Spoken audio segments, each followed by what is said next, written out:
तो बच्चों आज का जो टॉपिक है वो है कार्बीन। ठीक है, तो सबसे पहले ये देखते हैं कि कार्बीन होता क्या। कार्बीन को हम डिफाइन कैसे करें। सो carbon containing 2 bond and 2 electron. अब देखो आपके पास 2 इलेक्ट्रॉन बोलने का मतलब है कि 2 इलेक्ट्रॉन जो है वो एक ही साथ रह सकते, या जो 2 इलेक्ट्रॉन है वो अलग अलग भी रह सकते। मतलब यहाँ पे सब बोल सकते हैं कि एक इलेक्ट्रॉन कार्बन का S में है, ठीक है, और एक इलेक्ट्रॉन P में है, और एक जो P ऑर्बिटल है उसमें पेयर्ड इलेक्ट्रॉन। ये मैं इस केस की बात कर रहा हूँ। यहाँ पे मतलब एक वैकेंट है, ठीक है, एक जो है वो वैकेंट है। और इस केस में कार्बन के पास S में एक इलेक्ट्रॉन है, ठीक है, और P के केस में उसके पास सब में अनपेयर्ड इलेक्ट्रॉन। जो 2 बॉन्ड बनाना है तो 2 अनपेयर्ड इलेक्ट्रॉन ने बनाया, तो यहाँ पे कार्बन जो है ये हाइब्रिडाइजेशन करेगा। तो ये मतलब क्या हो गया, sp2 वैकेंट p ऑर्बिटल है। तो जिसके पास वैकेंट p ऑर्बिटल है मतलब ये किसके जैसा हो जाएगा, कार्बोकैटायन जैसा हो जाएगा। मतलब ये काम करेगा इलेक्ट्रोफाइल की तरह। इलेक्ट्रोफाइल की तरह मतलब ये C पॉजिटिव को मिमिक करेगा, कार्बोकैटायन को मिमिक करेगा। अब इस केस में क्या है, इन 2 इलेक्ट्रॉन से इसने बॉन्डिंग बनाया तो हाइब्रिडाइजेशन क्या मेंटेन करेगा, S, और ये दोनों unpaired electron in p orbital. ठीक है, मतलब ये हाइब्रिडाइजेशन में पार्टिसिपेट नहीं करता। ठीक है, तो यहाँ पे अनपेयर्ड इलेक्ट्रॉन है तो ये क्या हो जाएगा, पैरामैग्नेटिक, और ये क्या हो गया, डायमैग्नेटिक। ठीक है, ये क्या हो गया, डायमैग्नेटिक। अब अगर मैं यहाँ पे इस स्टेट का स्पिन मल्टीप्लिसिटी निकालता हूँ, देखो ये सब तो बॉन्डेड स्टेट में होगा, जिसके साथ भी बॉन्ड हो ये फाइनल ये सब किसी न किसी ऑर्बिटल के साथ बॉन्ड में होगा, ये वाला और ये वाला। तो यहाँ पे मैं ऐसा बोलेंगे जो टोटल स्पिन है, आप इस स्टेट को देख के सोचना, ठीक है, तो इससे तो कोई स्पिन आएगा नहीं, बिकॉज इन दोनों बॉन्ड्स में अपोजिट स्पिन के साथ क्या होगा, इलेक्ट्रॉन होगा। ठीक है, बट इसमें सोचिए ये जो 2 इलेक्ट्रॉन है तो इसका टोटल स्पिन क्या हो गया, एक प्लस हाफ होगा तो दूसरा माइनस हाफ होगा, तो टोटल स्पिन क्या हो गया, 0। तो स्पिन मल्टीप्लिसिटी क्या हो गया, spin multiplicity is equal to क्या होता है, 2s + 1। तो टोटल स्पिन जो है वो s है, तो वो हो गया 0। मतलब यहाँ पे क्या होगा, 1। तो इसको बोलते हैं हम सिंगलेट कार्बन। क्या बोलते हैं हम इसको, singlet carbon. So carbon containing 2 bond and 2 electron in paired form is called as singlet carbon. ठीक है, अब इस केस में यहाँ पे जो टोटल स्पिन है, देखो इन दोनों की मैं फिर से बात कर रहा हूँ, ये क्या है, पेयर्ड के फॉर्म में है, तो इससे स्पिन की उम्मीद मत रखना। अब इन दो की बात करो, जो टोटल स्पिन है वो दोनों ही क्या होगा, देखो सेम स्पिन है तो दोनों क्या ऐड होगा, तो टोटल स्पिन कितना हो गया, 1। So spin multiplicity is equal to 2 × 1 + 1, मतलब कितना हो गया, 3। तो इसको हम क्या बोलते हैं, ट्रिपलेट। सो कार्बन का 2 टाइप हो गया, सिंगलेट है, ये हो गया एक सिंगलेट टाइप, और ये क्या हो गया, ट्रिपलेट टाइप। ठीक है, सिंगलेट क्या मतलब दोनों इलेक्ट्रॉन पेयर्ड है, और ट्रिपलेट का मतलब दोनों इलेक्ट्रॉन अनपेयर्ड फॉर्म में। ठीक है, अब यहाँ पे अगर कोई बोलता है स्टेबिलिटी, अगर स्टेबिलिटी कंपेयर करो ट्रिपलेट में और सिंगलेट में, तो ऐसा बोलेंगे जो सिंगलेट है उसमें जो इलेक्ट्रॉन है पेयर्ड फॉर्म में है तो मोर रिपल्सन है, ऐसा लिखेंगे, मोर रिपल्सन इन पेयर्ड इलेक्ट्रॉन। अब समझ में आ रहा है कि एक ही ऑर्बिटल में दो इलेक्ट्रॉन घुस गया, यहाँ दोनों इलेक्ट्रॉन अलग अलग ऑर्बिटल में, तो more repulsion in paired electron in singlet, therefore triplet is more stable then singlet. अब समझ में आ रहा है, ट्रिपलेट कार्बन सिंगलेट कार्बन से ज्यादा स्टेबल होता है। क्लियर है। अब देखो दोनों ही जो कार्बन स्ट्रक्चर है वो जो होगा वो न्यूट्रल है, किसी में चार्ज नहीं दिख रहा। ठीक है, किसी में भी चार्ज नहीं दिख रहा। So both carbons are neutral but very reactive. अब भाई रिएक्टिव की बात ऐसे है, ऐसा हो गया कि भाई बोलते हैं ना कि भाई किसी का ब्रेकअप हो गया, ब्रेकअप होने के बाद वो फिर से पार्टनर ढूंढता है, बहुत बेसब्री के साथ ढूंढता।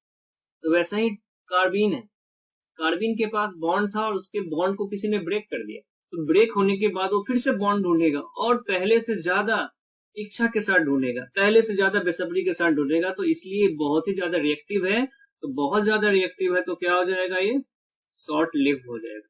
मतलब इसको आइसोलेट करने में बहुत परेशानी है, बहुत मुश्किल से मिलेगा भी तो बहुत मुश्किल से मिलेगा, जनरली मिलता ये नहीं है, मतलब इसको आप आइसोलेट नहीं कर सकते। ठीक है, तो इलेक्ट्रॉन की तलाश में लगा हुआ है। दूसरा, दोनों ही कार्बिन के पास कितने बॉन्ड है? दो बॉन्ड में कितना इलेक्ट्रॉन आएगा? 4, और 2 इलेक्ट्रॉन है, चाहे वो पेयर 1 पेयर, तो टोटल कितना है इसके पास? 6 इलेक्ट्रॉन है। तो 6 इलेक्ट्रॉन है भैया, तो आपका ऑक्टेट तो खत्म हो गया, ऑक्टेट आपका कंप्लीट हुआ नहीं। और अगर ऑक्टेट आपका कंप्लीट नहीं हुआ है तो फिर तो हम ऐसा बोलेंगे कि आप इलेक्ट्रॉन डेफिशिएंट हो। ठीक है, आप जो हो वो क्या हो? इलेक्ट्रॉन डेफिशिएंट हो। तो इलेक्ट्रॉन डेफिशिएंट है मतलब आप इलेक्ट्रोफाइल की तरह काम करोगे। ठीक है, अब यहाँ पे मैं एक पॉइंट बताऊंगा जो थोड़ा स्पेशल पॉइंट है। अब पॉइंट क्या है कि मेरे पास 2 कार्बिन थे, ये कौन है? सिंगलेट, और ये कौन है? ट्रिपलेट। अब पॉइंट क्या है, देखो यहाँ पे मैंने ऑर्बिटल बताया था कि इसके पास एक p ऑर्बिटल खाली है और इसके पास कोई भी p ऑर्बिटल खाली नहीं है। ये केस था ना, यहाँ पे मैंने बोला था ये हाइब्रिडाइजेशन हो जाएगा, यहाँ पे ये हाइब्रिडाइजेशन हो जाएगा, मतलब ये था sp2, ये क्या हो गया? sp, ये हो गया प्लेनर। ये सब पॉइंट मैं पहले भी बोल ही चुका हूं आपको। ठीक है, बस सेफ नहीं बोला था मैं। अब पॉइंट क्या है, देखो इसके पास वैकेंट ऑर्बिटल है तो ये कार्बोकटायन के तरह काम करेगा। सिमिलर बोल रहा हूँ, एग्जैक्टली नहीं है, ये कार्बोकटायन की तरह काम करेगा, मतलब ये इलेक्ट्रोफिलिक एडिशन रिएक्शन दे सकता है। ठीक है, और इसके पास क्या है? इलेक्ट्रॉन, तो ये किसकी तरह रिएक्ट करेगा? तो ये कार्बन फ्री रेडिकल की तरह बिहेव करेगा, ये कार्बन फ्री रेडिकल की तरह बिहेव करेगा। तो कार्बन फ्री रेडिकल की तरह बिहेव करने का मतलब है ये क्या देगा? तो ये इलेक्ट्रोफिलिक सब्स्टिट्यूशन रिएक्शंस दे सकता है। फ्री रेडिकल में पढ़ा था ना हम लोगों ने, फ्री रेडिकल सब्स्टिट्यूशन रिएक्शन देता है तो ये भी सब्स्टिट्यूशन रिएक्शंस दे सकता है। ठीक है, तो ये बेसिक इंफॉर्मेशन है कार्बिन का। अब देखते हैं कार्बिन बनता कैसे है। देखो कार्बिन बनाने के कुछ कॉमन मेथड है। पहला जो मेथड है, अगर बेस के साथ poly halogen compounds like haloform type compound CH(X3) अगर रिएक्शन करते हैं तो यहाँ पे डाइक्लोरोकार्बिन बनता है। कैसे बनता है? तो मान लो बेस जो है वो OH- है, अब इसके जगह पे NaOH लिख सकते हो। तो होता क्या है, क्लोरोफॉर्म में आपके पास एक हाइड्रोजन है और 3 हेलोजन है। तो ये जो OH- बेस है, इस H पे इन 3 के -I इफेक्ट के कारण पॉजिटिव चार्ज थोड़ा सा होता है। तो ये जो हाइड्रोजन है वो क्या हो गया? एसिडिक हो गया, ये वाला हाइड्रोजन। तो बेस इसको छीन के लेके चला गया, मतलब क्या बनेगा यहाँ पे? CH3-। X बोलने का मतलब है आप यहाँ पे क्लोरीन, ब्रोमीन, आयोडीन कुछ भी रख सकते हो। तो साथ में यहाँ पे क्या बन गया? वाटर बन गया। अब इस कार्बन चार्ज पे निगेटिव है, अब यहाँ पे हेलोजन है, हेलोजन जो है वो अपनी तरफ इलेक्ट्रॉन पेयर खींचता है। क्यों खींचता है? बिकॉज उसके पास -I इफेक्ट। अब देखो ये स्ट्रॉन्ग है कार्बन के रिस्पेक्ट में विद रिस्पेक्ट टू इलेक्ट्रोनिगेटिविटी। ठीक है, तो हेलोजन कभी नहीं चाहेगा कि कार्बन अपने पास निगेटिव चार्ज रखे। ठीक है, कभी भी कोई अमीर चाहता है किसी गरीब के पास पैसा आ जाए? नहीं चाहता, तो चाहता छीन लो इसके पास आया है। तो वैसे इस हेलोजन के पास को क्या दिखा कि कार्बन के पास निगेटिव चार्ज है, तो बोलेगा बेटा तुम मुझे दे दो, तुम मतलब तुम्हारे औकात का नहीं है ये। तो ये अगर यहाँ से इलेक्ट्रॉन पेयर लेके भाग गया तो कार्बन के पास क्या बचा? 2 हेलोजन बचा। ठीक है, अब देखो निगेटिव का मतलब पेयर इलेक्ट्रॉन था, एक एक्स्ट्रा था ना, 3 बॉन्ड हो गया, एक का तो अपना ही है, एक एक्स्ट्रा लेके आया था। अब ये एक चला गया, मतलब कार्बन के पास 2 इलेक्ट्रॉन बच गए, और क्या बचा? X-, तो क्या बन गया? Die hello कार्बिन। क्लियर है? तो बेस के साथ आप कभी भी हेलो फॉर्म्स को छोड़ो तो आपको डाई हेलो कार्बिन।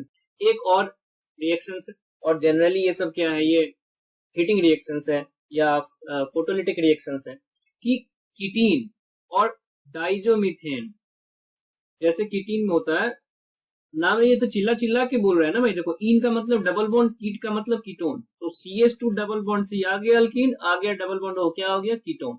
कीटीन को अगर हम हीट करते तो यहाँ से कार्बन मोनोऑक्साइड निकल जाता, तो ये बॉन्ड टूटेगा होमोलिक तरीके से, तो क्या आएगा? कार्बिन मिल गया, और क्या मिला? कार्बन मोनोऑक्साइड मिला। वैसे डाइजोमेथेन CH2N2 को अगर हम हीट करते तो यहाँ से N2 गैस रिलीज हो गया, और बचा क्या? कार्बिन। तो यहाँ से क्या मिला? N2 gas. तो इस तरह के कंपाउंड जहाँ पे एक गैस रिलीज हो रहा है वहां पे इस तरह के कीटीन का फॉर्मेशन होता है। ठीक है, अब देखते हैं कार्बिन क्या क्या रिएक्शंस दे सकता है। तो अभी मैंने क्या बोला था कि कार्बिन जो है वो इलेक्ट्रॉन डेफिशिएंट है, मतलब क्या है? वो एक इलेक्ट्रोफाइल की तरह। अब इलेक्ट्रोफाइल क्या क्या रिएक्शन दे सकता है, तो वो सब्स्टिट्यूशन रिएक्शन दे सकता है। वो क्या क्या दे सकता है, वो सब्स्टिट्यूशन रिएक्शन दे सकता है, इलेक्ट्रोफिलिक सब्स्टिट्यूशन रिएक्शन। इसके मैं एग्जांपल लिखता हूँ। जैसे आपके पास रिएक्शन है रीमर टीमन रिएक्शन, रीमर टीमन रिएक्शन। दूसरा आपके पास है कार्बाइल अमीन रिएक्शन। इन सारे रिएक्शंस में जो कार्बीन है वो बेंजीन रिंग पे या न्यूक्लियोफाइल के साथ रिएक्शंस देता है। दूसरा जो है इलेक्ट्रोफाइल एडिशन रिएक्शन देता है, जैसे कि नॉर्मल अल्कीन्स पे इलेक्ट्रोफाइल देता है। जैसे कि इंसर्शन रिएक्शन है। इंसर्शन बोलने का मतलब है कि अगर मेरे पास CH2 डबल बॉन्ड CH2 है और यहाँ पे कार्बीन है, तो ये क्या होगा, ये जाके इन दो डबल बॉन्ड्स के बीच में इंसर्ट हो जाएगा। कुछ इस तरह का रिएक्शन। मैं इन सब रिएक्शंस के मैकेनिज्म को अभी नहीं बता रहा, बिकॉज उसके फिर मेरा इस वीडियो का पर्पस चेंज हो जाएगा। वो मैं सब डिस्कस करूंगा जब हम प्रॉपर इन रिएक्शंस को हम पढ़ रहे होंगे, जब कार्बीन के रिएक्शंस को पढ़ेंगे। अभी मेरा सिंपल सा जो गोल है कि मैं आपको कार्बीन का इंफॉर्मेशन दूं, क्या क्या करता है, क्या क्या होता है इसके साथ, ठीक है। और ये क्या कर सकता है, और ये रिंग एक्सपेंशन का रिएक्शंस देता है, वो भी इसी के जैसा ही है। जैसे कि क्या है कि अगर आपके पास मान लो बेंजीन है, तो यहाँ पे कार्बीन रिएक्शंस करके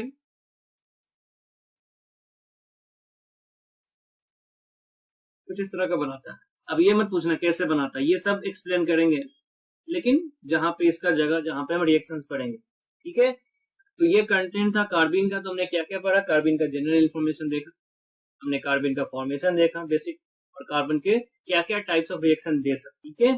तो अगर आपको ये वीडियो अच्छा लग रहा है, प्लीज वीडियो को लाइक कीजिए, ठीक है। जितना ज्यादा आप लाइक और शेयर करोगे, उतना ज्यादा मैं आपके लिए वीडियो लेके आता रहूंगा। और जो लोग नए हैं, प्लीज आपसे मेरा रिक्वेस्ट है कि चैनल को सब्सक्राइब कीजिए, और सब्सक्राइब करने के बाद रिंग बेल बटन को दबाइए, ताकि आपके पास नोटिफिकेशंस मेरे नए वीडियो का आता है, ठीक है। Thank you.